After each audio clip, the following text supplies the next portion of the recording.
ஏழு ஜென்ம பாவம் தீரும் இறைவா உனை எண்ண தேவாரம் பாட அந்த ஞானம் வருமே மனம் கொள்ள. ஆதியான சிவனே சிவஜோதியான சிவனே, ஆதியான சிவனே சிவஜோதியான சிவனே.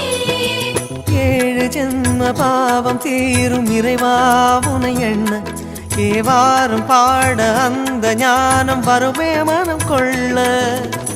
தாழும் நிலை வாராமல் காப்பவன் நீதானே, வாழும் வழி சொல்பவனே வள்ளல் பெருமானே, அண்ணாமலையானே அன்பின் பொருள் நீயே.